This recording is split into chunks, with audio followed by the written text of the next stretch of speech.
তো মাঙ্গলিক হচ্ছে মঙ্গল দ্বারা এই দোষটা ক্রিয়েট হয়, যেটা আচ্ছা। বলা হয়।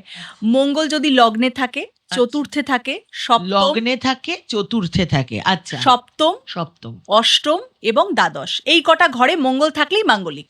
তার মানে এটা তো খুব কমন, মানে অনেক মেয়েরই অনেক, থাকতে নেই। exactly, এটা তো exactly. এটা তো অনেকগুলো ঘর, এরম নয় যে একটা দুটো ঘর। একদম। মানে তুই অনেক। ভাবো, মানে আমার তো মনে হয় 60-70% মানে মাঙ্গলিক দোষে ঘুরে বেড়াচ্ছে, হ্যাঁ, এটা তো আমার তোমারটা শুনে তাই মনে হলো। মানে এতগুলো ঘর। এরম ভাবে তো কেউ কোনোদিন বলেনি, তুমি আজকে যেরকম সহজ করে বুঝিয়ে দিলে। হ্যাঁ, তো হ্যাঁ। এই ঘরগুলোতে যাদের মানে থাকে, মঙ্গল থাকে, মঙ্গল তারাই থাকে। মাঙ্গলিক হয়ে গেল। আচ্ছা। মানে এটা একটা গণনা।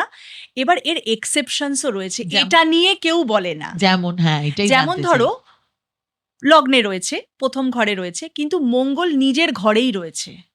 যেমন মেষ আর বৃশ্চিক হচ্ছে মঙ্গলের ঘর। মঙ্গলের ঘর, হ্যাঁ, হ্যাঁ। নিজের ঘরকে কেন ড্যামেজ করবে মঙ্গল? সে তো নিজের মানুষ, নিজের তাকে তো ক্ষতি মানুষ। করবে না। হ্যাঁ, শত্রু সাইনে বা শত্রুর ঘরে থাকলে সে কমফর্টেবল ফিল করবে না, কিন্তু নিজস্ব ঘরে থাকলে কিন্তু মাঙ্গলিকতা ক্যান্সেল হয়ে যায়। এটা একটা সূত্র, কিন্তু এবার অনেকে জানে না বলে সেটাকে মাঙ্গলিক হিসেবেই ওই পুজো আচ্ছা চলছে, অনেক আরো কিছু চলছে, confusion। আরো কনফিউশনস চলছে, সেটা নিয়ে আমি যাব না। কিন্তু সব সময় যে এই ঘরে বসলেই যে মাঙ্গলিক দোষ হবে, একদমই নয়।